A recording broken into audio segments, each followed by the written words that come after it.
اعوذ باللہ من الشیطان الرجیم بسم اللہ الرحمن الرحیم من کان یرید حرث الآخرة نزد له فی حرثه ومن کان یرید حرث الدنیا نؤتہ منها وما له فی الآخرة من نصیب ام لهم شرکاء شرعوا لهم من الدین ما لم یأذن به اللہ ولولا كلمة الفصل لقضي بينهم وإن الظالمين لهم عذاب أليم ترى الظالمين مشفقين مما كسبوا وهو واقع بهم والذين آمنوا وعملوا الصالحات في روضات الجنات لهم ما يشاءون عند ربهم ذلك هو الفضل الكبير صدق اللہ العظیم۔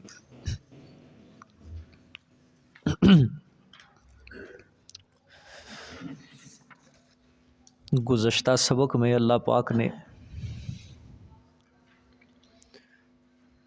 والذین یحاجون فی اللہ سے شبہ کا جواب دیا کہ جو لوگ بعد کے آئے انہوں نے تحریفات کو پڑھا، گمراہ کن پیشواؤں کی تحریرات کو پڑھا، وہ گمراہ ہوئے تو کیا وہ معذور نہ ہوں گے؟ اللہ پاک نے فرمایا علماء اہل کتاب جو حق پرست تھے انہوں نے اسلام قبول کیا، نبی پاک صلی اللہ علیہ وسلم کے اوپر ایمان لائے، تو یہ اسلام کی صداقت کی دلیل تھی۔ ان کی حجت جو ہے باطل ہے ان کے رب کے ہاں۔ اور پھر اللہ پاک نے دوسری دلیل دی کہ اللہ پاک نے قرآن پاک کو حق کے ذریعے حق کے ساتھ اتارا اور ترازو سے، یہ کتاب حق و باطل میں انصاف کرنے والی ہے۔ تو کیا وہ اس کتاب کو پڑھ کر یہ نہیں سمجھ سکتے تھے کہ حق کیا ہے اور باطل کیا ہے؟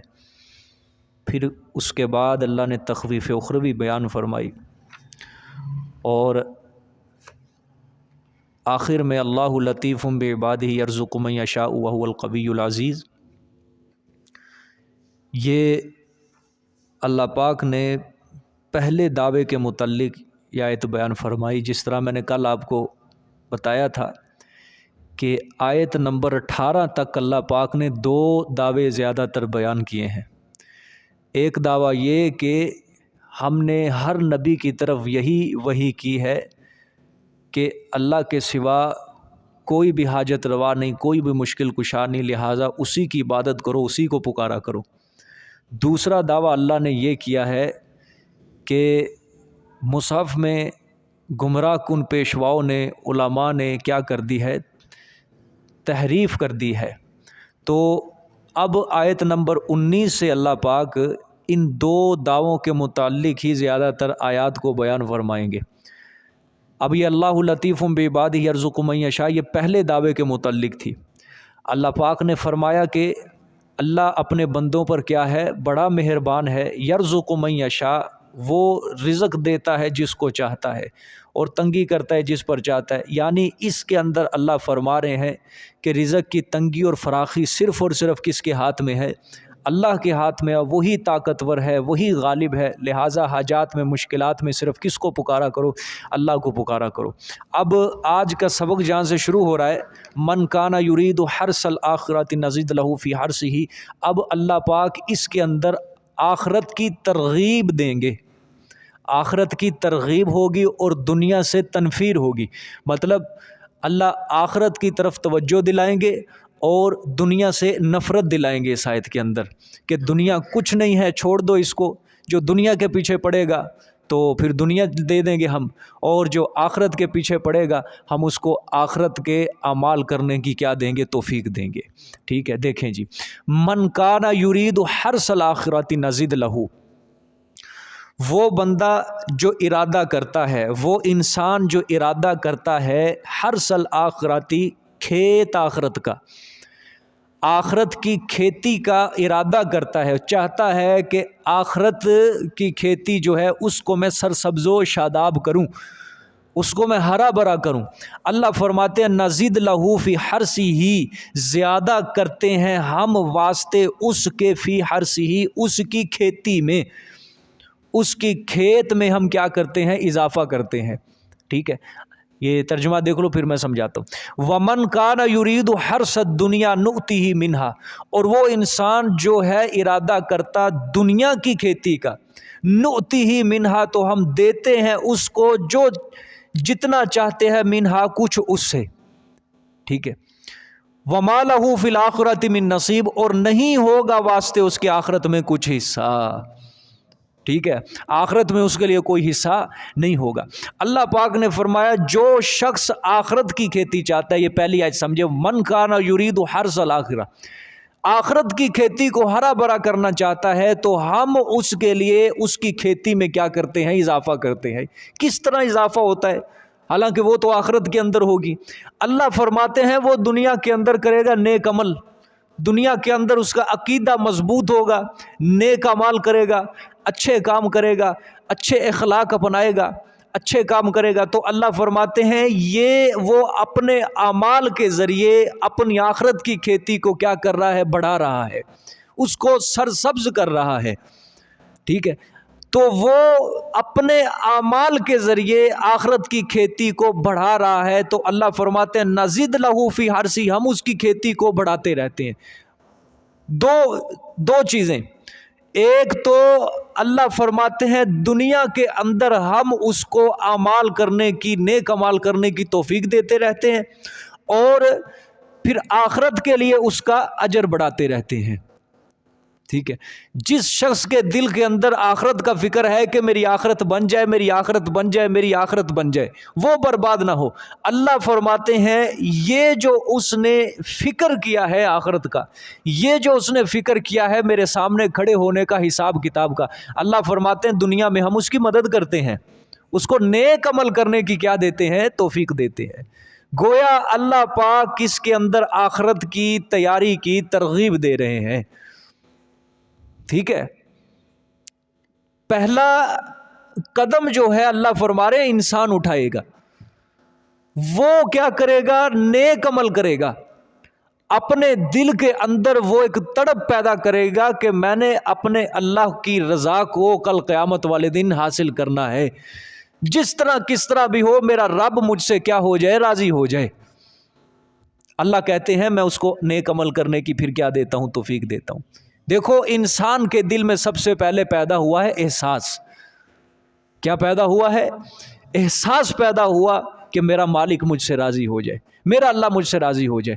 پھر اللہ اپنی رضا والے اعمال کرنے کی کیا دے رہے ہیں؟ اس کو توفیق دے۔ دیکھیے نا پیچھے قرآن پاک میں کیا آیا تھا پچھلی آیات میں کہ اللہ پاک یہدی من یشاء من یریب، اللہ فرماتے ہیں وہ رہنمائی کرتا ہے جس کی چاہتا ہے، جو دل کے اندر کیا رکھتا ہے؟ انابت رکھتا ہے، جو اپنا دل صاف کر کے اچھا بنا کے اپنے دل میں احساس پیدا کر کے یہ اپنے دل میں عقیدہ رکھے گا کہ آخرت میری اچھی ہو جائے، تو اللہ دنیا کے اندر اس کو کیا کرتے ہیں؟ مدد کرتے ہیں، توفیق دیتے ہیں، تائید کرتے ہیں۔ ٹھیک ہے، جس بندے کو اپنی آخرت کا فکر نہیں ہے، قیامت کا اللہ ذکر کیوں بار بار کرتے ہیں؟ قیامت کیوں بار بار تخویف تخویف تخویف تخویف؟ دنیا کی مثال لو، دنیا کی ایک انسان ہے کسی کارخانے کے اندر، کسی فیکٹری کے اندر یا کسی بھی جگہ پہ کام کرتا ہے، نوکری کرتا ہے، ملازمت کرتا ہے۔ اب پورا مہینہ جو ملازمت کرتا ہے، کیوں کرتا ہے؟ کیونکہ مہینے کے بعد اس کو ایک چیز نظر آ رہی ہے، وہ تنخواہ کی صورت میں، پیسے کی صورت میں، نقدی کی صورت میں۔ وہ پورا مہینہ جو دل لگا کے کام کر رہا ہے، اس کے دل میں ایک فکر ہے، اس کے دل کے اندر پہلے احساس ہے کہ میں یہ کام کروں گا تو مجھے وہ چیز حاصل ہوگی۔ اب جو اس کے دل میں احساس پیدا ہوا، تڑپ پیدا ہوئی، اب وہ پورا مہینہ دل لگا کے کام کرے گا۔ اب جب مہینے کی 30 تاریخ ہوگی، اس کو وہ اس کی محنت کا اجر مل جائے گا۔ کیا مل جائے گا؟ اجر مل جائے گا۔ یہی اصول آخرت کا ہے کہ اللہ فرماتے ہیں دنیا کے اندر تم آئے ہو ایک امتحان، ایک کام کرنے کے لیے. وہ کام کیا ہے کہ تم نے آخرت کے لیے تیاری کرنی ہے. آخرت میں میں نے تمہارے لیے کیا کر کے رکھا ہے؟ اجر تیار کر کے رکھا ہے. اب جو بندہ اپنے دل میں احساس پیدا کرے گا، آخرت کا فکر رکھے گا، تو وہ کیا کرے گا؟ اللہ کی رضا اور اس کے رسول کی رضا والے عمل کرے گا. اس کو پتہ ہوگا کہ مجھے اس کی اجرت کب ملنی ہے، آخرت کے اندر ملنی ہے. وہ محنت کرے گا.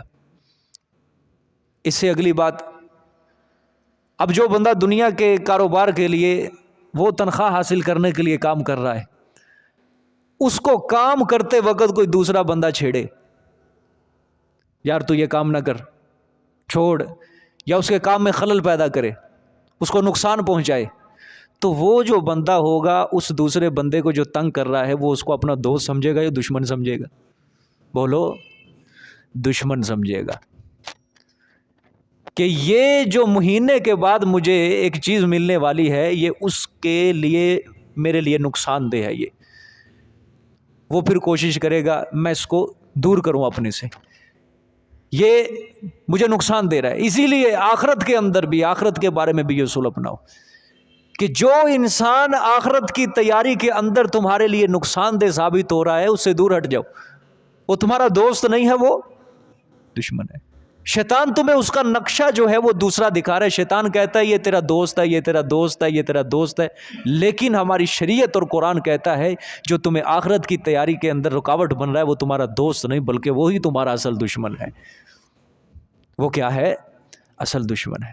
تو اللہ کیا فرماتے ہیں؟ جو ارادہ کرتا ہے آخرت کی کھیتی کا کہ میری آخرت سنور جائے، آخرت سنور جائے، تو ہم اس کا اجر بڑھاتے ہیں اور اس کو نیک عمل کرنے کیا دیتے ہیں؟ توفیق دیتے ہیں.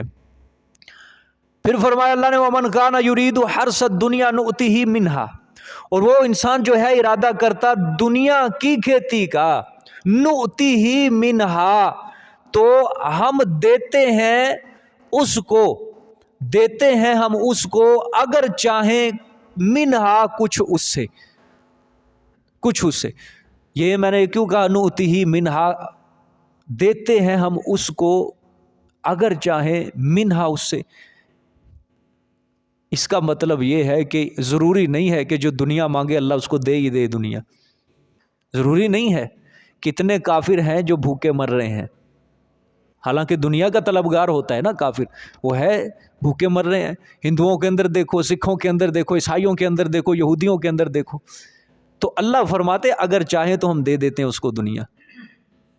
ٹھیک ہے، جو ارادہ کرتا ہے کس کا؟ دنیا کی کھیتی کا ارادہ کرتا ہے. اور یہی بات ہے، اللہ پاک کا قانون، اللہ کا یہی ہے کہ جو بندہ آخرت کا طلبگار ہوتا ہے، اللہ پاک اس کو دیتے تو ہیں لیکن متوسط، من کے تول تول کے دیتے ہیں. ٹھیک ہے، تول تول کے اللہ پاک دیتے ہیں. دیکھو رزق کے معاملے کے اندر اللہ اپنے بندوں سے دو طرح کا معاملہ کرتا ہے. کتنا؟ دو طرح کا معاملہ. پہلا طریقہ اللہ کا یہ ہوتا ہے کہ ہر ذی روح چیز کو اللہ پاک اس کے مناسب غذا دیتا ہے، اس کے حال کے موافق اللہ کیا دے رہا ہے؟ غذا دے رہا ہے. مثلا ہر ذی روح چیز، انسان ہے، پوری زندگی کے اندر اللہ نے اس کا جتنا رزق لکھ دیا ہے نا، اللہ اس کو اس کے مناسب دیتا رہے گا پوری عمر بھر. جتنا اس کو چاہیے اللہ اس کے مطابق اس کو دے رہا ہے، جتنا اس کو چاہیے اللہ اس کے مطابق اس کو. ایسے انسان کی زندگی کیا ہے؟ ذرا صحیح زبر جاتی ہے، گزر جاتی ہے، کوئی فکر نہیں ہے، کوئی فاقہ نہیں ہے کہ جتنا اس کو چاہیے اتنا مل رہا ہے. دوسری چیز یہ ہے کہ اللہ جتنا اس کی عمر کے اندر رزق لکھا ہوتا ہے اللہ دے ہی دیتے ہیں ایک بار. ٹھیک ہے، ایک ہی بار دے دیتے. اس کا نقصان ہے. اس کا نقصان کیا ہے؟ نقصان اس کا یہ ہے کہ اول تو ایسے مال کی حفاظت کرنا مشکل ہو جاتا ہے. ٹھیک ہے، دوسرا یہ ہے کہ اگر ہو بھی جائے تو ایسا مال گلنے اور سڑنے سے نہیں بچتا. اور دوسرا اخروی نقصان کیا ہو رہا ہے کہ جس کو مال مل گیا وہ اب ناشکری کے اوپر، تکبر کے اوپر اتر آئے گا. یہ بھی ضروری نہیں ہے کہ جو بھی مالدار ہے اس کے اندر تکبر ہوگا اور وہ ناشکری پہ اترے، یہ بھی ضروری نہیں ہے. اس کے اندر اکثریت کی بات ہے کہ اکثریت مال جس کو مل جائے زیادہ وہ ناشکری پہ اتر آتا ہے، اس سے حفاظت بھی نہیں ہوتی، دونوں طرح سے حفاظت نہیں ہوتی، ایک شکر کر کے بھی اور ویسے بھی حفاظت نہیں ہوتی اس کو، اس کے مال کی، دماغ خراب ہو جاتا ہے اس کا۔ اب حدیث شریف کے اندر بھی یہ بات آتی ہے کہ انسان کے اوپر زندگی کے اندر اتار چڑھاؤ آتا ہے، یا تو اللہ اس کو پست کرتے ہیں پھر بعد میں بلند کرتے ہیں، یا اللہ اس کو بلند کرتے ہیں پھر بعد میں اللہ پست بھی کر دیتے ہیں اس کو، یہ چیز ہوتی ہے۔ اللہ سے رزق مانگو ذرا معتدل اور میانہ روی والا، کہ جتنا کو شکر بھی ادا کر سکو اور جتنا سنبھال بھی سکو، کہ جتنا ضرورت ہے بقدر ضرورت ہے اللہ ہمیں اتنا عطا کر، اور اتنا رزق عطا کر جس کا ہم شکر بھی ادا کر سکیں، نہ شکری نہ ہو، نہ شکری نہ ہو، کیونکہ قرآن نہ شکری کے اوپر بہت زیادہ تردید کرتا ہے، بہت زیادہ تحدید سناتا ہے، بندوں کو ڈراوا سناتا ہے کہ نہ شکری نہ کرنا، نہ شکری نہ کرنا، ٹھیک ہے۔ تو اللہ فرماتے ہیں ہم دنیا دے دیتے ہیں، جو دنیا مانگتا ہے دے دیتے، کیونکہ اللہ کے نزدیک دنیا جو ہے اگر کسی کو مل جائے یہ اس اللہ کے نزدیک پسندیدہ اور محبوبیت کا ذریعہ نہیں ہے۔ دیکھو قرآن کی آیت واضح کہہ رہی ہے کہ جو دنیا کی کھیتی کا ارادہ کرتا ہے ہم اس کو دنیا دے دیتے۔ اگر اللہ کے نزدیک دنیا مچھر کے پر کے برابر بھی کوئی قیمتی ہوتی تو حضور صلی اللہ علیہ وسلم نے فرمایا اللہ کسی کافر کو ایک گھونٹ دنیا نہ دیتا، ایک قطرہ بھی دنیا نہ دیتا اللہ کسی کافر۔ کیا مطلب؟ اللہ کو دنیا پسند ہی نہیں ہے۔ حضور صلی اللہ علیہ وسلم نے فرمایا الدنیا ملعون، کہ دنیا اور اس کے اندر جو کچھ بھی ہے وہ سب کا سب ملعون ہے، لعنت کیا ہوا ہے، جو کچھ بھی ہے، الا بذکر اللہ، مگر اللہ کا ذکر جو ہے وہی بلند و بالا ہے۔ بس اللہ کا پیار، اللہ کی محبت، اللہ کی رضا، اللہ کی یاد، اللہ کا ذکر، یہی کیا ہے؟ یہی بلند و بالا ہے، یہی اللہ کو پسند ہے۔ سمجھ آ گئی ہے؟ پھر اللہ نے فرمایا دنیا تو پھر مل جائے گی، لیکن اس کا نقصان کیا ہوگا؟ وَمَا لَهُ فِي الْآخِرَةِ مِن نَصِيبٍ، وَمَا لَهُ فِي الْآخِرَةِ من نصیب، پھر آخرت کے اندر نہیں کچھ ہوگا، وہاں نہیں کچھ ملے گا، اور نہیں ہوگا واسطے اس کے آخرت میں کچھ حصہ۔ آخرت میں اللہ فرما رہے ہیں ہم کچھ نہیں دیں گے، دنیا کے اندر دے دیں گے جو اس نے لیا ہے۔ یہ جو ہے نا یہ رستہ جو دنیا والا، یہ کانٹوں والا رستہ ہے ایک مومن کے لیے۔ یہاں پہ جس انسان نے چلنا ہے، سفر کرنا ہے، وہ اس طرح سفر کرے جس طرح انسان کانٹوں والی وادی کے اندر گزرتا ہے، ٹھیک ہے۔ الدنیا سجن المؤمن و جنت الکافر، دنیا مومن کے لیے قید خانہ ہوتی ہے اور کافر کے لیے جنت ہوتی ہے۔ کافر کے لیے کیا ہے؟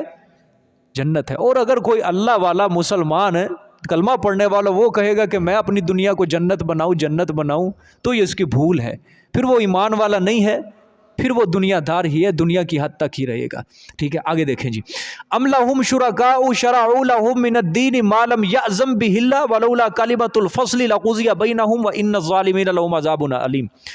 اب دیکھو یہ اب دوسرے دعوے کے متعلق ہے، ٹھیک ہے، یہ دوسرے دعوے کے متعلق ہوگی یہ آیت۔ دوسرا دعویٰ کہ تحریفات گمراہ کن علماء اور پیشوا نے کی ہیں۔ دیکھیں جی، ام لہم شرکاء، آیا ہے واسطے ان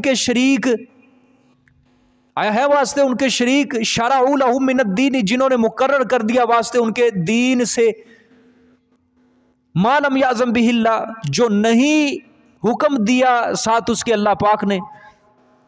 دیکھو دوسرے دعوے کا متعلق ہے نا، اللہ فرما رہے ہیں اللہ تعالیٰ کی شریعت تو یہی تھی کہ صرف عبادت کس کی ہو؟ اللہ کی ہو۔ اللہ کا حکم تو یہی تھا کہ اس کائنات کے اندر غائبانہ حاجات میں، مشکلات میں صرف اور صرف کس کو پکارا جائے؟ اللہ کو پکارا جائے۔ اللہ نے فرمایا میری شریعت تو یہی تھی کہ سجدہ صرف اور صرف اللہ ہی کو کیا جائے، میری شریعت تو یہی تھی کہ نظر نیاز صرف اور صرف کس کے نام کی دی جائے؟ اللہ کے نام کی۔ اللہ نے فرمایا تو کیا ان گمراہ علماء اور پیشواؤں نے اللہ کی شریعت کے خلاف کوئی ایسی شریعت نافذ کر دی کہ جس کے اندر غیر اللہ کی عبادت کرنے کی اجازت دے دی ہے؟ کیا گمراہ کن علماء اور پیشواؤں نے کوئی اللہ کی شریعت کے خلاف ہوئے ایسی شریعت نافذ کر دی، ایسی شریعت نکال لی کہ جس کے اندر اللہ کی اجازت کے بغیر، اللہ کی اجازت کے بغیر غیر اللہ کی عبادت کرنے کی اجازت دے دی گی۔ اللہ نے فرمایا حالانکہ معلم یعظم بہ اللہ، میں نے تو اس چیز کی کسی قسم کی اجازت ہی نہیں دی، میں نے تو اجازت نہیں دی کہ میرے دین کے خلاف کوئی دوسرا دین ایجاد کر لو، تم شرک ایجاد کر لو، میری عبادت چھوڑ کے دوسروں کی عبادت کر لو، میرا سجدہ چھوڑ کے دوسروں کا سجدہ کر لو۔ اللہ پاک نے فرمایا کیا ان کے لیے کوئی شریک ہے بس کہ جنہوں نے ان کے لیے دین مقرر کر دیا ہے؟ قرآن کتنی تردید کر رہا ہے کہ لکیر کا فقیر نہیں بننا، لکیر کا فقیر نہیں بننا، جو اللہ کہتا ہے اس کو مانو، جو اللہ کہتا ہے اس کو مانو۔ میں آپ کو بار بار یہی کہہ رہا ہوں، اس صورت کے اندر یہ سرٹیفکیٹ صرف قرآن کو حاصل ہے، یہ سند صرف قرآن کو حاصل ہے کہ اللہ کی بات کے مطابق اپنا عقیدہ بنایا جائے گا، کسی دوسری کتاب کو پڑھ کے عقیدہ نہیں بنایا جائے گا، کیونکہ دوسری کتابوں کے اندر تحریف ہے، قرآن کے اندر تحریف نہیں ہے۔ تورات کے اندر تحریف ہو گئی، انجیل کے اندر تحریف ہو گئی، زبور کے اندر تحریف ہو گئی۔ اللہ پاک نے فرمایا اب وہ کتابیں بدل چکی ہیں، اب یہ کتاب میں نے اتاری ہے، یہ ہے ان ھذا القرآن یہدی للتی ہی اقوم۔ اب یہ کتاب جو ہے، یہ کتاب جو ہے یہ تمہیں ہدایت کی طرف لے کر جائے گی، یہ تمہاری رہنمائی کرے گی، صراط مستقیم والا رستہ تمہیں یہ دکھائے گی۔ اب تو رات اگر کوئی انسان پڑھے اور کہے میں ہدایت حاصل کر لوں، کر لے گا ہدایت حاصل؟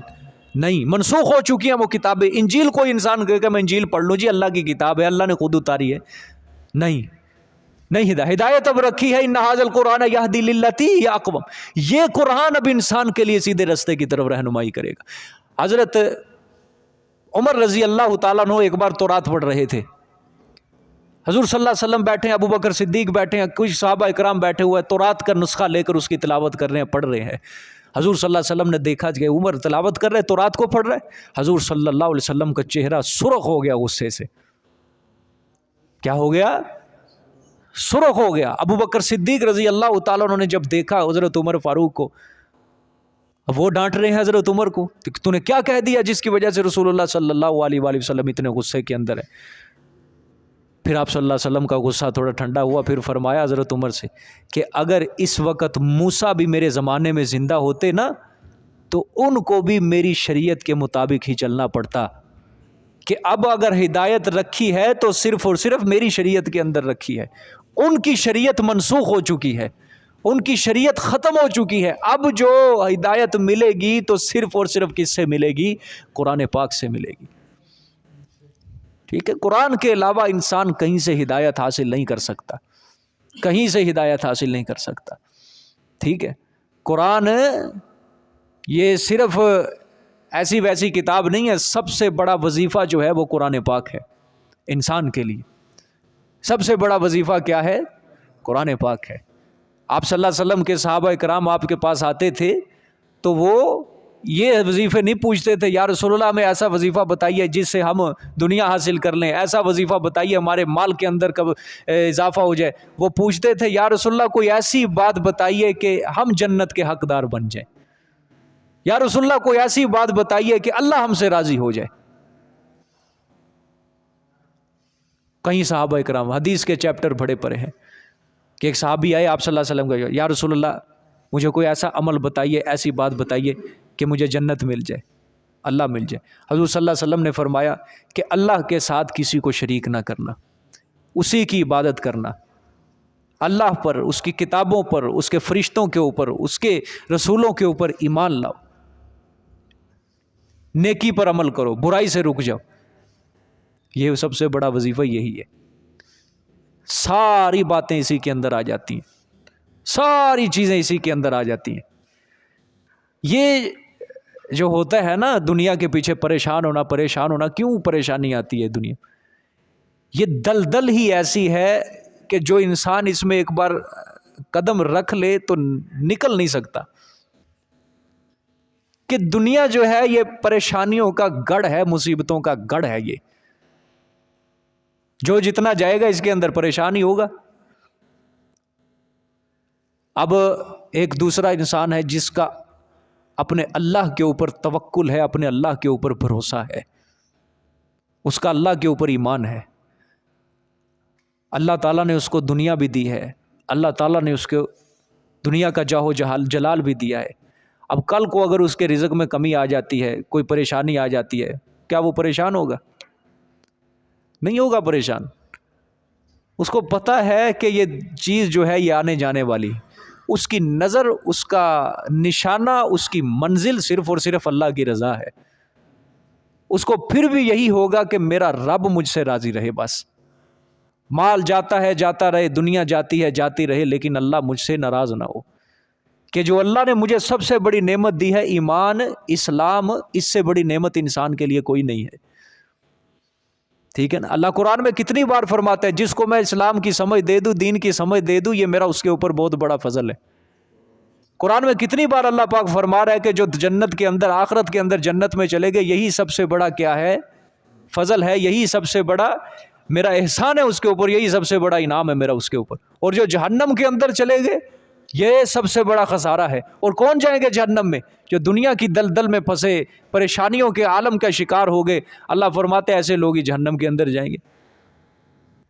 کیونکہ شیطان جو ہوتا ہے دنیا کا سہارا لے کر ہی انسان کو پھنساتا ہے، اور اللہ پاک فقر و فاقہ دکھا کر انسان کو اپنی طرف لے کر آتا ہے۔ ٹھیک ہے؟ ایمان کس چیز کا نام ہے؟ ایمان نام ہے غیب کا، مشاہدے کا نام ایمان نہیں ہے۔ کس چیز کا نام ہے؟ غیب کی تصدیق کرنا۔ مشاہدے کا نام ایمان ہے کہ آپ ایک چیز دیکھ لو اور کہو کہ میں نے مان لیا، یہ ایمان نہیں ہے۔ مشاہدے کا نام ایمان نہیں، بلکہ غیب کے اوپر تصدیق اور سچا ماننا، یہ کیا ہے؟ اسلام ہے۔ ہم نے اللہ کو نہیں دیکھا، ہم نے رسول کو نہیں دیکھا، ہم روز محشر کو ابھی تک نہیں دیکھا، قیامت کو نہیں دیکھا، جنت جہنم کو ہم نے نہیں دیکھا، فرشتوں کو نہیں دیکھا، یا آپ صلی اللہ علیہ وسلم کو ہم نے نہیں دیکھا، لیکن ہمارا ایمان ہے غیب کے اوپر کہ اللہ بھی ہے، رسول بھی ہے، جنت جہنم بھی ہے، سدرۃ المنتہا بھی ہے، عرش و کرسی قلم بھی ہے، سب کچھ ہے جو اللہ نے کہہ دیا قرآن کے اندر۔ یہ کیا ہے؟ ایمان ہے۔ اب ہم دنیا کے ظاہر کے اوپر عمل کرتے ہیں، ہم دنیا کے ظاہر کو دیکھتے ہیں۔ وجہ کیا ہے؟ آنکھ سے نظر آ گیا ہے، پھر ہم اس چیز کو مان لیتے ہیں، اور جو چیز آنکھ سے نظر نہیں آئی اس چیز کو ہم چھوڑ دیتے ہیں۔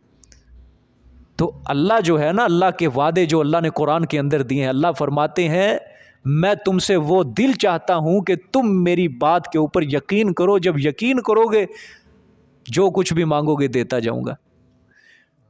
علامہ اقبال نے ایک بات کہی ہے، اس کا شعر یاد آ گیا مجھے، خودی کو کر بلند اتنا کہ ہر تقدیر سے پہلے خدا بندے سے خود پوچھے بتا تیری رضا کیا ہے۔ ٹھیک ہے؟ بعض لوگوں نے اس شعر کے اوپر نا بڑے اعتراضات کیے ہیں، لیکن ان کی سمجھ ناقص ہے۔ اصل میں یہ بہت گہرائی والا جملہ ہے کہ اپنا مقام اللہ کے نزدیک اتنا بنا، اپنا مقام اللہ کے نزدیک اتنا بنا، اپنے آپ کو اللہ کے سامنے اس طرح زیر کر دے، اللہ کے سامنے اس طرح عاجزی کر دے کہ اس کی رحمت اتنی جوش مارے، اتنی جوش مارے کہ اللہ کہے کہ بول تو صحیح، اب تو بول، تو جو مانگے گا میں تجھے دوں گا۔ وہی چیز ہے جو آخرت کے اندر آپ صلی اللہ علیہ وسلم 3 دن 3 راتیں 7 دن 7 راتوں تک سجدہ کریں گے۔ اللہ پاک آخر میں کیا فرمائیں گے؟ ارفع رأسک، میرے پیغمبر اپنا سر سجدے سے اٹھا، سل توتی، مانگ تو کیا مانگتا ہے، اب تیرے مانگنے میں کمی ہو سکتی ہے، میرے دینے میں کوئی کمی نہیں ہو سکتی۔ وہی چیز ہے، خودی کو کر بلند اتنا کہ ہر تقدیر سے پہلے خدا بندے سے خود پوچھے بتا تیری رضا کیا ہے۔ اور وہ کس طرح بلند کیا جائے گا؟ اپنے ایمان کے ذریعے بلند کیا جائے۔ اس سے دور رہ کے انسان اپنے آپ کو اللہ کے نزدیک بلند نہیں کر سکتا۔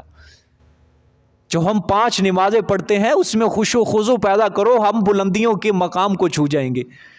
قرآن پڑھتے ہو، اس کو خشوع و خضوع سے پڑھا کرو کہ جب تم قرآن پڑھتے ہو تو یہ سمجھو کہ اللہ ہم سے کیا کر رہا ہے، باتیں کر رہا ہے۔ کلام کس کا ہے؟ یہ اللہ رب العزت کا کلام ہے۔ یہ سمجھا کرو کہ اللہ ہم سے باتیں کر رہا ہے، تو ہم نے اللہ کی بات کو سمجھ کے ساتھ کان اور دماغ کی کھڑکیاں کھول کے ہم نے اللہ کی بات کو سمجھنا ہے، تو جو تم یہ عقیدہ، یہ یقین رکھتے جاؤ گے، تم اللہ کے نزدیک ایک بلند مقام پاتے جاؤ گے۔ کیوں بھائی، وہ بھی تو لوگ تھے نا جو پوری رات کھڑے ہو کے اللہ کو مناتے تھے، پوری رات کھڑے ہو کے اللہ کے آگے آنسو بہاتے تھے۔ اللہ کو منایا یا نہیں منایا؟ انہوں نے ولایت کے اعلیٰ مقام انہوں نے حاصل کر لیے۔ اور اگر ہم کہیں کہ بس جی اللہ پاک ہماری ایک دعا سے مان جائے گا، اللہ پاک بس ادھر سے 2 نفل پڑھو اللہ پاک قریب ہیں ہم، ٹھیک ہے، اس طرح نہیں۔ اللہ پاک جب امتحان لیتا ہے نا کسی بندے کا، اور بعض اوقات وہ بھی اخیر کر دیتا ہے، اخیر کر دیتا ہے اللہ پاک۔ اور بعض اوقات کوئی ایمان کے اندر کندن ہو، کندن، اللہ پاک اس کے اوپر بھی ایسی ایک آزمائش امتحان ڈالتا ہے کہ وہ ایمان والا بندہ بھی ایک بار ہل جاتا ہے کہ خدا کر کیا رہا ہے میرے ساتھ۔ جب دیکھتا ہے نا انسان کہ وہ بھی تر گیا، وہ بھی تر گیا، وہ بھی تر گیا، وہ بھی تر گیا، پھر وہ اپنے بارے میں پریشان ہو جاتا ہے، میں کدھر، میں تو ادھر کا ادھر ہی ہوں، ٹھیک ہے۔ بڑا آزماتا ہے اللہ پاک۔ اصحاب رسول صلی اللہ علیہ وسلم جیسا ایمان تھا کسی کا، ان کے بعد پوری امت بھی مل کر ان کا ایمان اکٹھا کیا جائے، ایک حضرت بلال کے قدموں کو لگنے والی خاک کا مقابلہ بھی نہیں ہے، ان کے ایمان کا ہم مقابلہ نہیں کر سکتے۔ لیکن اللہ نے ان کو ایسے ایسے امتحانوں کی بھٹیوں سے گزارا ہے کہ انسان حیران ہو جاتا ہے۔ آئے دن، آئے مہینے، آئے سال اللہ پاک ان کے اوپر امتحان پہ امتحان، اور بعض اوقات صحابہ خود پریشان ہو جاتے کہ چکر کیا چل رہا ہے یہ، ٹھیک ہے۔ حضرت عائشہ رضی اللہ تعالیٰ عنہا پہ تہمت لگی، منافقین نے لگائی جھوٹی تہمت، ادھر سے وحی بند کر دی اللہ پاک نے، ٹھیک ہے، اور ادھر سے آپ صلی اللہ علیہ وسلم بھی پریشان ہے، صحابہ بھی پریشان ہے، ٹھیک ہے، وحی بھی بند ہے، اور منافقین پورے مدینے کو اپنے سر پہ اٹھا کے پروپیگنڈا کر رہے ہیں، الیاذ باللہ محمد کی بیوی کا کردار مجروح ہے، محمد صلی اللہ علیہ وسلم کی بیوی کا کردار مجروح ہے۔ آپ اندازہ لگا سکتے ہو کسی کی بیوی کے اوپر، اور وہ ایک اسلام کا ایک سربراہ ہے، مومنوں کا اس وقت ایک سپہ سالار ہے، اور سازش دیکھو منافقین کی کہ اگر اس کے کردار کو ہم مجبور کر دیں تو اس کی مجلس میں کوئی نہیں بیٹھے گا۔ کتنا پریشان ہوئے گے آپ صلی اللہ علیہ وسلم، ٹھیک ہے۔ ادھر سے صحابہ اکرام کہ وہی بھی نہیں آ رہی، اور ایک طرف آپ صلی اللہ علیہ وسلم کی بیوی ہے عائشہ ہے جس سے آپ محبت کرتے ہیں سب سے زیادہ، اور دوسری طرف یہ منافقوں کی باتیں ہیں، کیا ہوگا، کیا بنے گا؟ ایک مہینہ تک کیا ہو گیا، کوئی اوپر سے جبرائیل نہیں نظر آ رہا، کوئی نہیں آتا ہوا نظر آ رہا، حضور پریشان ہے۔ حضرت عائشہ رضی اللہ تعالیٰ عنہ روایات میں آتا ہے ایک کمرے کے اندر بند ہو کے انہوں نے وہیں پہ بس سجدہ ہے، نماز ہے، رو رہی ہیں، ہر وقت رو رہی ہیں، اور مسلمان بھی پریشان۔ خاموشی چھا گئی پورے مدینے کے اندر، خاموشی چھا گئی۔ اب وہ بھی رو رہی ہیں حضرت عائشہ، آپ صلی اللہ علیہ وسلم کے گھر سے اجازت لے کے اپنے والد کے گھر چلی گئی تھی حضرت عائشہ کہ آپ اجازت دیں میں اپنے والد کے پاس چلی جاؤں، حضور نے فرمایا جا چلی جا۔ بالآخر ایک مہینہ جب گزرا، اللہ پاک نے سورۃ نور کے اندر 18 آیتیں قرآن پاک کی حضرت عائشہ کی پاکیزگی کے اندر نازل فرمائی۔ ادھر سے منافقین کی خباثت کو بھی اللہ نے ظاہر کیا، اور ادھر سے ایمان والوں کو بھی ایک امتحان کی بھٹی سے گزارا کہ میں بھی دیکھتا ہوں کہ یہ پیغمبر کا ساتھ چھوڑتے ہیں یا نہیں چھوڑتے، کون جو دور ہوتا ہے پیغمبر کی مجلس سے۔ اور ادھر سے حضرت عائشہ کا امتحان کیا تھا، صوفیاء اکرام نے بڑا زبردست جملہ لکھا ہے، فرماتے ہیں حضرت عائشہ نے جو محبت تھی نا، محبت وہ فنا فی الرسول ہو چکی تھی، حضور سے اتنی محبت ہو چکی، اتنی محبت ہو چکی کہ فنا فی الرسول، اور یہ جو محبت ہے یہ اللہ چاہتے ہیں ایسی محبت میرے ساتھ ہونی چاہیے۔ اللہ نے حضرت عائشہ کے لیے یہ سبب بنایا۔ اب حضرت عائشہ رضی اللہ تعالی عنہا جو تھی، یہ ان کا زیادہ تر جو محبت کا سلسلہ آپ صلی اللہ علیہ وسلم سے، اب حضرت عائشہ کا دھیان ادھر سے ہٹا اور دھیان کس طرف اب لگ گیا؟ اللہ کی طرف. رو رہی ہیں اللہ کے آگے، آنسو بہا رہی ہیں، سجدے کر رہی ہیں، نمازیں پڑھ رہی ہیں، دعا کر رہی ہیں. اب یہ کیا ہو رہا ہے؟ اللہ پاک فنا فی الرسول سے ہٹا کر اگلا جو سٹیپ ہے فنا فی اللہ، اس کے اندر حضرت عائشہ کو غوطہ دیا جا رہا ہے. اب جب آپ صلی اللہ علیہ وسلم یہ آیتیں لے کے آئے، ابو بکر صدیق کو سنائی کہ تیری بیٹی کی پاکیزگی کا اللہ نے اعلان کر دیا. ماں نے بلایا بیٹی کو، بیٹی آ جا، تیری صفائی اللہ پاک نے خود دی ہے، اللہ تیرا وکیل صفائی بن گیا، چل اپنے خامند کا شکر ادا کر. حضرت عائشہ نے فرمایا نہ، یہاں سے تو میں اجازت لے کے ان کا گھر چھوڑ کے یہاں آئی ہوں، انہوں نے تو رخ پھیر لیا مشکل وقت میں، اب میں شکر صرف اسی کا ادا کروں گی جس نے میرے حق میں صفائی کا اعلان کیا ہے. دیکھو فنا فی الرسول سے ہٹا کے فنا فی اللہ کی تہ کے اندر اللہ پاک نے غوطہ لگوایا حضرت عائشہ کو. ہر کسی کو اللہ کے ہاں سے گزار رہا ہے، امتحان سے گزار رہا ہے.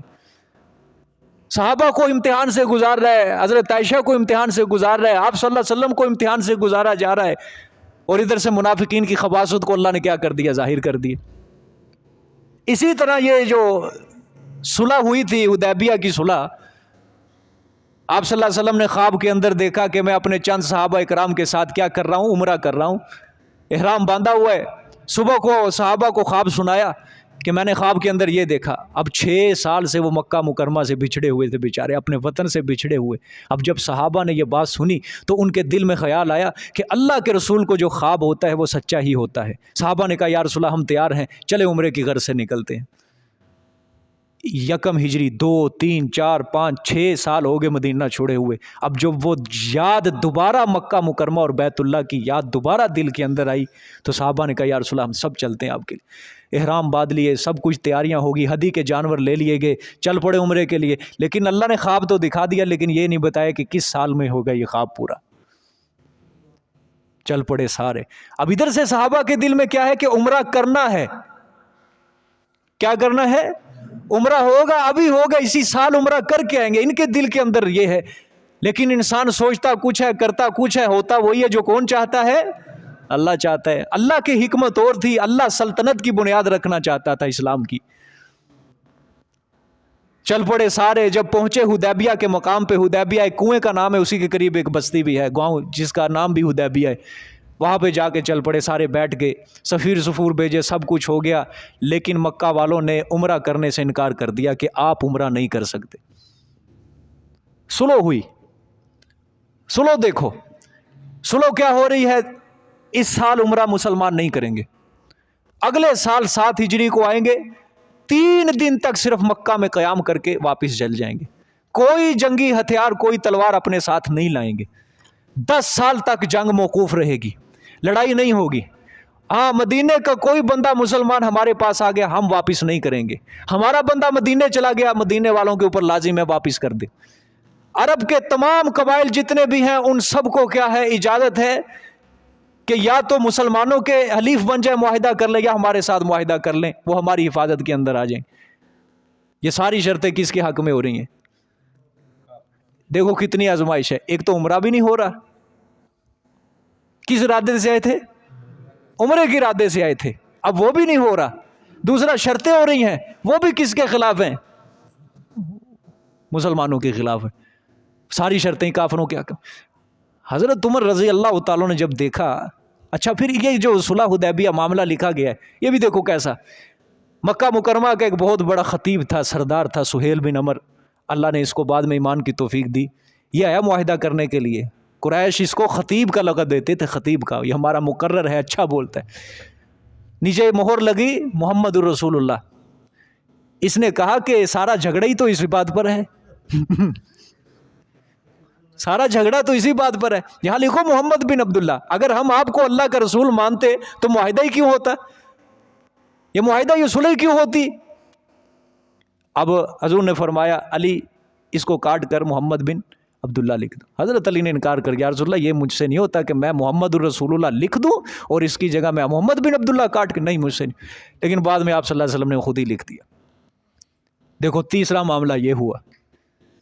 ٹھیک ہے، اچھا اب مسلمان آپ صلی اللہ علیہ وسلم 15 دن تک قیام کر کے اب واپس مدینہ کی طرف کوچ. حضرت عمر کو غصہ چڑھا، لال پیلے ہو گئے، ساری شرطیں ان کے حق میں. مسلمان آئے عمرہ کرنے کے لیے، کچھ بھی نہیں، یہاں سے خالی ہاتھ جا رہے ہیں.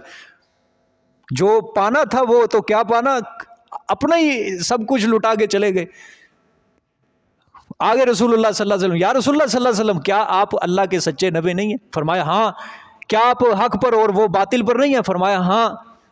تو یا رسول اللہ یہ کیا ہے پھر، ساری شرطیں ہی ان کے حق میں ہمارے خلاف ہیں. حضور نے فرمایا کہ میں اللہ کا سچا نبی ہوں، اللہ میرا معین اور مددگار ہے، اللہ ضرور اس کے لیے کوئی نہ کوئی رستہ نکالے گا. اچھا، ابھی تسلی نہیں ہوئی ان کی، پھر گئے حضرت ابوبکر صدیق کے پاس کہ تو بتا، تو مجھے بتا، تو تسلی دے. حضرت ابوبکر صدیق نے بیائی نے ہی وہی جملے ارشاد فرمائے جو آپ صلی اللہ علیہ وسلم نے ارشاد فرمائے تھے. اسی لیے کہتے ہیں ابوبکر صدیق یہ رازدار نبوت ہے، یہ قیافہ شناس ہے رسول اللہ صلی اللہ علیہ وسلم کا، عکس نبوت ہے، یہ نبوت کا عکس ہے ابوبکر صدیق. وہی تسلی جو آپ صلی اللہ علیہ وسلم نے دی ہے. اب حضرت عمر رضی اللہ تعالیٰ نے فرمایا ابوبکر صدیق کی تسلی جو دی، پھر مجھے سکون ہوا. فرماتے ہیں میں آپ صلی اللہ علیہ وسلم کے سامنے یہ جو زبان کھولی نا اس دن، میں اس کے اوپر اتنا شرمندہ اور نادم ہوا، میں اس کے کفارے میں پوری زندگی نوافل پڑھے، روزے رکھے، اور میں غلام آزاد کرتا تھا اس کے کفارے کے اندر، جو آپ صلی اللہ علیہ وسلم کے سامنے میں یہ بول پڑا. ذرا انسان سوچے تو صحیح، ہم کتنی خلاف سنت باتیں کرتے ہیں، سنت کے خلاف چلتے ہیں، بے عزتیاں کرتے ہیں، ہمارے دل ٹس سے مس نہیں ہے، ادھر ہی کھڑے ہیں، شرمندگی کا اظہار نہیں ہوتا. اللہ اکبر. ابھی یہ صلح ہونے والی تھی، یہی جو سہیل بن عمر تھا نا، اس کا بیٹا جو تھا ابو جندل اس کا نام تھا، وہ مسلمان ہو چکا تھا. اس کے زنجیریں ڈالی ہوئی تھی کفار مکہ نے، یہ زنجیریں چھڑو کے آ گیا ادھر معاہدے کے وقت. سہیل بن عمر نے کہا یہ جو معاہدہ طے ہوا نا، سب سے پہلے معاہدے کے تحت یہ بندہ ہمارا واپس کرو. آپ صلی اللہ علیہ وسلم نے فرمایا ابھی تو ہوا نہیں، ابھی تو اسٹمپ ہی نہیں لگی، مہر نہیں لگی، یہ تو مہر کے بعد بننا تھا. یہ انہوں نے کہا نا، اس کو واپس کرو. بیٹا بھی اسی کا، سہیل بن عمر کا، ابو جندل، بیٹا مسلمان ہے اور باپ کافر ہے، معاہدہ کر رہا ہے. پہلا بندہ جو تھا نا، پہلا بندہ جو اس صلح کے مطابق مسلمانوں کی طرف سے کفار کے پاس گیا، وہ ابو جندل یہی ہے. جب یہ جا رہا ہے نا، آپ صلی اللہ علیہ وسلم نے کہا ٹھیک ہے ابو جندل تو جا، معاہدہ ہو چکا ہے، کیا کر سکتے ہیں ہم، معاہدے کی خلاف ورزی نہیں کر سکتے. اس نے بس اظہار افسوس مسلمانوں کو مخاطب کر کے کہا کہ افسوس ہے تمہارے اوپر کہ تم اپنا بھائی کفار کے ہاتھوں میں دے رہے ہو. پھر حضور صلی اللہ علیہ وسلم نے اس کو تسلی دی، ابو جندل بس صبر کر، اللہ تیری نجات کی ضرور بضرور کوئی نہ کوئی صورت نکالے گا. یہاں پہ پھر مسلمانوں کو ایک منظر دیکھنا پڑ رہا ہے اپنے خلاف. دیکھو کس طرح اللہ صحابہ کو امتحان سے گزار رہا ہے، قدم قدم پہ اللہ پاک ایک نئی بھٹی گرم کر رہا ہے مسلمانوں کو اس میں گزارنے کے لیے. اب مسلمان واپس جا رہے ہیں، اب احرام باندھے ہوئے ہیں، تو ہدی کے جانور بھی ہیں. آپ صلی اللہ علیہ وسلم نے فرمایا قربانی کرو اور حلق کرواؤ، احرام کھول دو. کوئی بھی نہیں اٹھ رہا. پھر فرمایا قربانی کرو، حلق کراؤ اور احرام کھول دو. کوئی بھی نہیں، سن نہیں رہا کوئی. تیسری بار پھر کہا، 3 بار کہا. حضور ناراض ہو کے صحابہ سے اندر خیمے میں چلے گئے. ام سلمہ رضی اللہ تعالیٰ عنہ اس وقت آپ کے اس سفر میں ہمراہ تھی. آپ صلی اللہ علیہ وسلم نے شکایت کی اپنے صحابہ کی کہ یہ میری بات کوئی بھی نہیں مان رہا. ام سلمہ رضی اللہ تعالیٰ عنہ بڑی سمجھدار عورت تھی. سیرت مبارکہ کے اندر بہت زیادہ ایسے واقعات ملتے ہیں جہاں آپ صلی اللہ علیہ وسلم غم و پریشانی سے نڈال ہوئے. اس عورت نے آپ کو بڑی بڑی اچھی رائے اور بڑی بڑی تسلی دی. خدیجہ رضی اللہ تعالیٰ عنہ کے بعد یہ عورت اللہ نے دی تھی ام سلمہ. اس نے تسلی دی کہ یا رسول اللہ صلی اللہ علیہ وسلم یہ سارے مسلمان اس صلح کی وجہ سے کیا ہیں، پریشان ہیں، کبیدہ خاطر ہے. اس صلح کے اوپر کے ساری شرطیں کس کے حق میں ہو گئی ہیں؟ ان کے حق میں، ہمارے حق میں کوئی نہیں. یا رسول اللہ آپ اس طرح کریں، پہلے آپ پہل کریں، آپ قربانی کریں، حلق کروائیں اور احرام کھولیں. آپ کو دیکھ کے سب اس طرح کریں. آپ باہر گئے، وہی کام کیا جو ام سلمہ نے کہا تھا، تو سارے صحابہ نے دیکھ دیکھ کے انہوں نے یہی کام کر دیا، قربانی کی، حلق کیا اور احرام کھول دیا.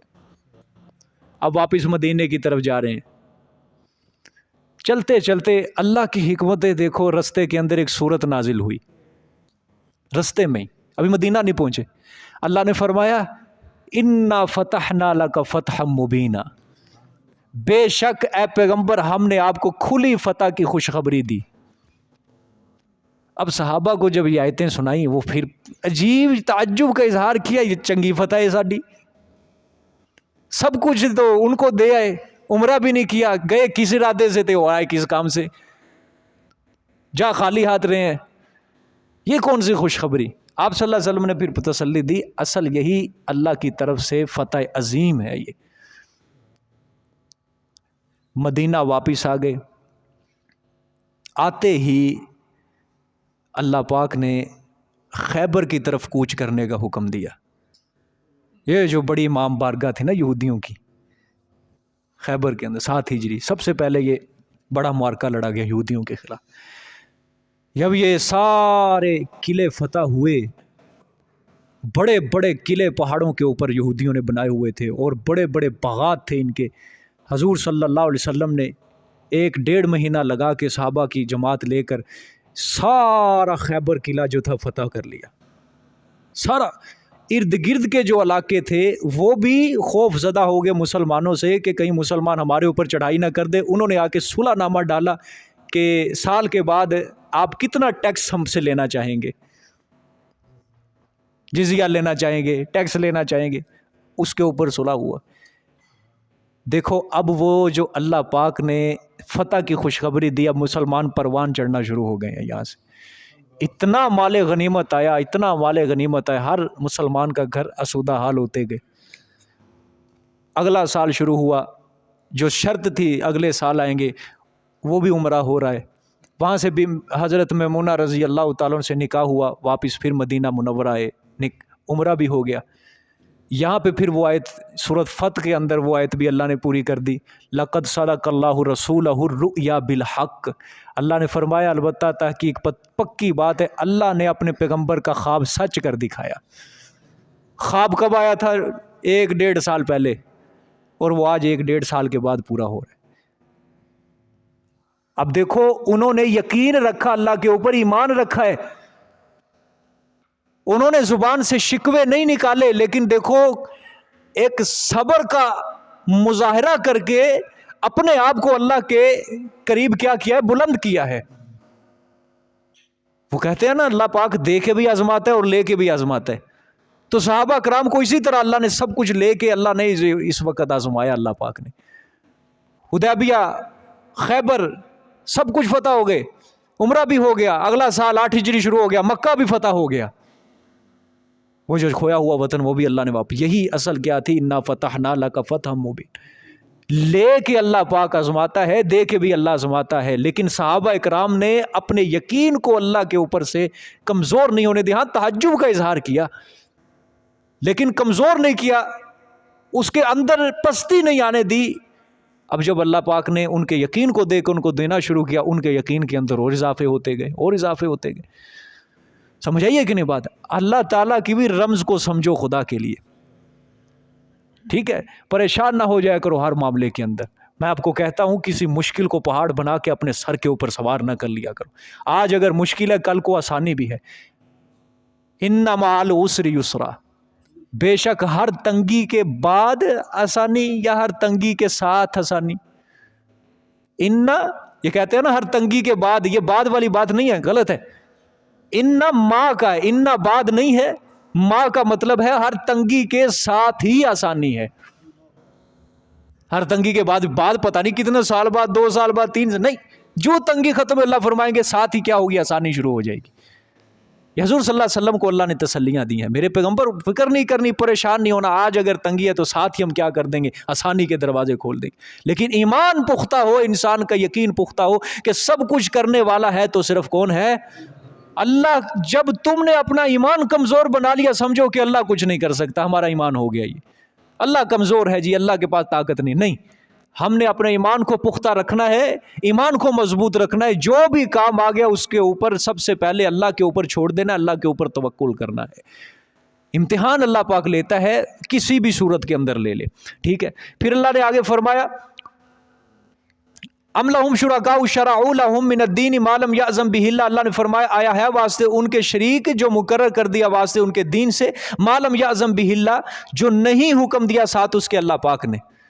ٹھیک ہے. دین اسلام ہدایت رہنمائی صرف اور صرف کہاں سے ملے گی؟ قرآن پاک سے. یہاں سے تلاش کرنا پڑے گا آپ کو قرآن پاک کے اندر سب کچھ. ٹھیک ہے. ولولا کلمۃ الفصل لقضی بینہم. یہ پھر وہی سوال کا جواب ہے. سوال ہے کہ اگر تحریفات کے پیچھے چل پڑے, قرآن کو نہیں مانتے, تو اس کا مطلب تو اللہ ناراض ہے, تو پھر ہمارے اوپر عذاب کیوں نہیں آ رہا؟ اللہ نے جواب دیا ولولا کلمۃ الفصل, اگر نہ ہوتی بات فیصلے کی. کون سا فیصلہ؟ یہ تاخیر عذاب والا اور آخرت کے اندر ایک ہی بار پکڑنا ہے. یہ بات نہ ہوتی لقضی بینہم, البتہ فیصلہ کر دیا جاتا ان کے درمیان آج ہی. صفحہ ہستی سے ہم نے اس کو نابود کر دیتے. ٹھیک ہے. وہی بات ہے, اللہ پاک نے عذاب کا جو طریقہ کار تھا وہ بدل دیا تھا. ٹھیک ہے. اللہ نے فرمایا کہ اگر یہ بات نہ لکھی ہوئی ہوتی تقدیر میں کہ عذاب کے لیے قیامت کا دن مقرر, تو ہم یہ آج ہی فیصلہ کر دیتے, تمہارے لیے ختم ہو جاتا. لیکن مہربانی ہے اس کی کہ اس نے مہلت دی ہے. کیا دی ہے؟ کیونکہ انسان جب گناہ کرتا ہے اللہ پاک فوراً اس کی پکڑ نہیں کرتے. قرآن میں آتا ہے نا, اگر ہم ہر گناہ کے اوپر پکڑ کرنا شروع کر دیں تو کوئی بھی زی روح چیز کائنات میں زندہ نہیں رہے گی. اس کی مہربانی ہے, اس کا فضل ہے, اس کا رحم ہے کہ وہ بخش دیتا ہے, بخش دیتا ہے. بڑا حوصلہ ہے اس کا, بڑا حوصلہ ہے اس کا کہ وہ بخش دیتا ہے, وہ رحم کر دیتا ہے. ٹھیک ہے. آگے فرمایا وَإِنَّ الظَّالِمِينَ لَهُمْ عَذَابٌ عَلِيمٌ, اور بے شک ظلم کرنے والے واسطے ان کے عذاب ہوگا دردناک. علیم, مفسرین فرماتے ہیں یہ علیم جو ہے نا دردناک عذاب, کہ جہنم بھی پناہ مانگے گی کہ اللہ مجھے درد ہو رہا ہے. ایسا عذاب ان کو دیا جائے گا. شرک, یہ ظالمین جو ہے نا لفظ اس کا مطلب شرک کرنے والے, جنہوں نے اللہ کو چھوڑ کر غیروں کو اپنا مشکل کشا بنایا, حاجت روا بنایا, غیروں کے اوپر اپنی نظروں کو ٹکایا اللہ کو چھوڑ کے. اللہ فرماتے ہیں ان کے لیے کیا ہوگا؟ دردناک عذاب. ایسا عذاب کہ جہنم خود پناہ مانگے گی, اللہ مجھے درد ہو رہا ہے, مجھے درد ہو رہا ہے. اللہ معاف فرمائے. پھر فرمایا تر الظالمین مشفقین مما کسبوا وهو واقع بهم. ہوئے ہوئے, تو دیکھے گا ظلم کرنے والوں کو مشفقین, ڈرنے والے. ٹھیک, تو دیکھے گا ظلم کرنے والوں کو. یہ پیچھے تخویف اخروی ہے نا, یہ وَإِنَّ الظَّالِمِينَ لَهُمْ عَذَابٌ عَلِيمٌ. ٹھیک ہے. اب یہ تر الظالمین یہ اسی تخویف اخروی کا حصہ ہے. تو دیکھے گا ظلم کرنے والوں کو ڈرنے والے, مما کا سبو, کس چیز سے ڈرنے والے؟ وبال ان کے اعمال شرکیہ کفریہ کے, جو دنیا کے اندر ان کے شرکیہ کفریہ اعمال اپنائے تھے نا, ان کا جو وبال ہوگا وہ اس وبال کو دیکھ کے ڈریں گے, ہائے یہ کر کیا بیٹھے دنیا کے اندر. ٹھیک ہے. دیکھے گا ڈرنے والا ان کاموں سے جو انہوں نے کیے, وہ جو دنیا کے اندر انہوں نے کیے. وَهُوَ وَاقِعٌ بِهِمْ, اور وہ ضرور واقع ہونے والا ہوگا بِهِمْ, ساتھ ان کے, کہ یہ کافر جو ہیں یہ اس بھول کے اندر نہ رہیں, یہ مشرک اس بھول کے اندر نہ رہیں کہ ہم ان کو پکڑیں گے نہیں, کہ وہ عذاب واقع نہیں ہوگا, ہم اس چیز کے اوپر قادر نہیں ہے. وہ عذاب ان کو ضرور لگے گا.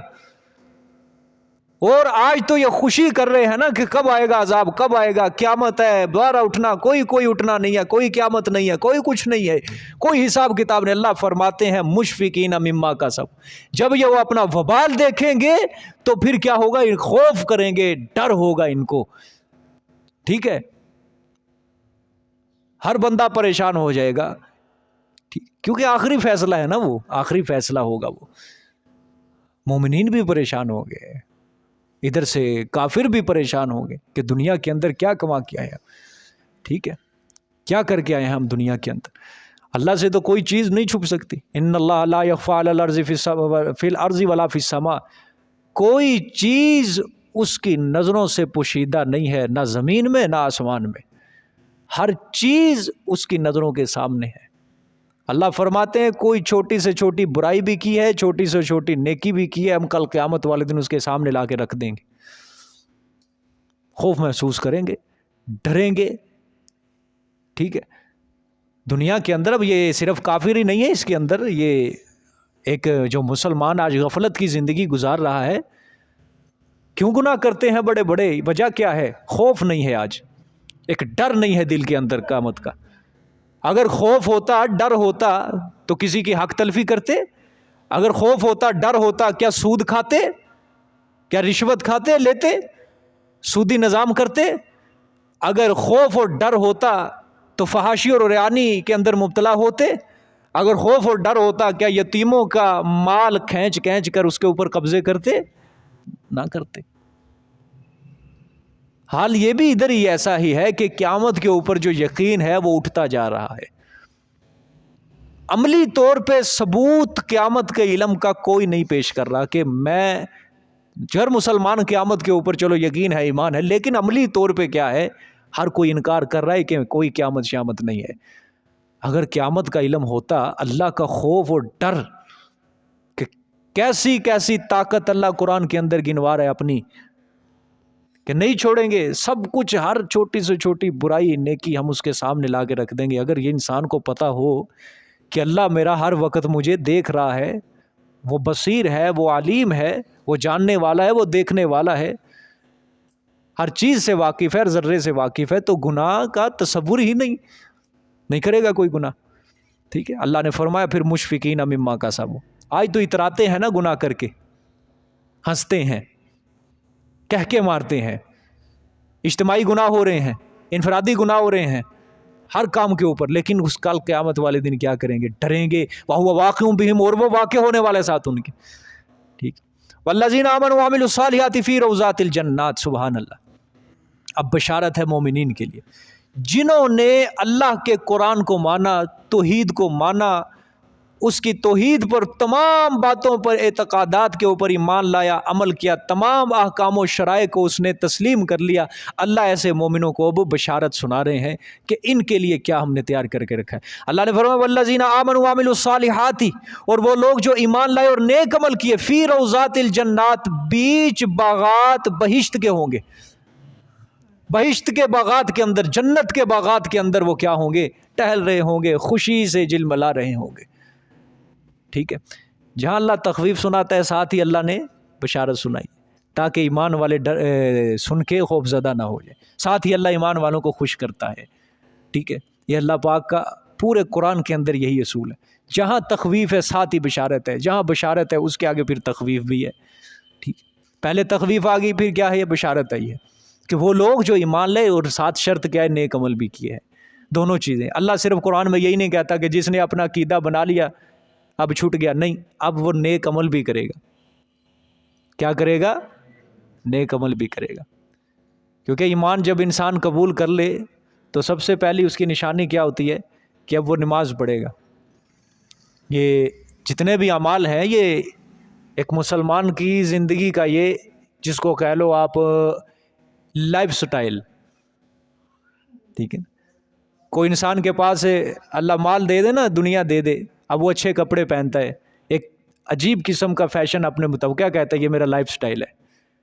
اس لیے مسلمان جو ہے نا، مسلمان، اس کا لائف سٹائل کیا ہے؟ اسلام کے بعد نماز، روزہ، زکوٰۃ، حج، قربانی، جہاد، نیک عمل، جو بھی ہے، یہ اس کا لائف سٹائل یہ ہے۔ انسان مسلمان کی پہچان اس سے ہوتی ہے پھر، اور یہی چیزیں انسان کے ایمان کے اندر پختگی پیدا کرتی ہیں، انسان کے ایمان میں اضافہ کرتی ہیں۔ ٹھیک ہے، ہاں، تو ایمان کی مضبوطی کے لیے کیا چیز ضروری ہے؟ نیک عمل۔ جو انسان نیک عمل کرے گا ایمان کیا ہوگا؟ پختہ ہوگا۔ نیک عمل چھوڑو گے ایمان کمزور ہوتا جائے گا، کمزور ہوتا جائے گا اس کا۔ ٹھیک ہے کہ نہیں؟ اب بعض لوگ آپ دیکھتے ہوں گے نماز بھی نہیں، روزہ بھی نہیں، زکوٰۃ بھی نہیں، لیکن بڑے دھڑلے سے کہتے ہیں، ہمت کے ساتھ، جذبے کے ساتھ، کوئی نہیں ساڈا رب ساڈے نال آ۔ یہ اوپر سے ان کی بات ہوتی ہے، بس ایک پھل جڑی جس کو کہہ لو، لیکن اندر سے کفر ہوتا ہے، اندر سے وہ پوری منافقت کرنے پر تلے ہوتے ہیں کہ نہیں رب نہیں، اسی آپ ہی کریں گے جو کریں گے۔ یہ سب ایسے اوپر کی باتیں ہوتی ہیں۔ ہاں، جو کہتا ہے نا ایمان والا انسان، جب کہتا ہے نا خدا کی قسم کہ میرا اللہ میرے ساتھ ہے، اس کے بولنے کے اندر بھی ایسی مٹھاس ہوتی ہے کہ اگلے کے دل پر اثر کر جاتی ہے یہ بات، کہ جو کہتا ہے کہ اللہ میرا مددگار ہے، اللہ میرے ساتھ ہے. بہت بڑا جملہ ہے یہ، بہت بڑا جملہ ہے. ٹھیک. آگے فرمایا فی روضات الجنات، بیچ بہشت باغات کے ہوں گے. پھر فرمایا لہم ما یشاءون عند ربہم، واسطے ان کے جو وہ چاہیں گے ہوگا عند ربہم، ان کے رب کے ہاں. جس چیز کی بھی جنت کے اندر خواہش کی جائے گی، اللہ فرماتے ہیں جنت میں وہ اس چیز کو وہ پالے گا. انکار نہیں ہوگا کہ جنت میں یہ چیز میسر نہیں ہے. پھر فرمایا ذالک هو الفضل الکبیر، یہی ہے وہی انعام بڑا، یہی ہے وہی فضل بڑا. اللہ فرماتے ہیں جس نے جنت کو پا لیا، جس نے اللہ کی رضا کو پا لیا، اس سے بڑا انعام اور کون سا ہو سکتا ہے؟ یہی بہت بڑا فضل ہے، یہی بہت بڑا انعام ہے. اللہ فرماتے ہیں اس چیز کی کیا کرو، تیاری کیا کرو. جزاک اللہ جی، صدق اللہ.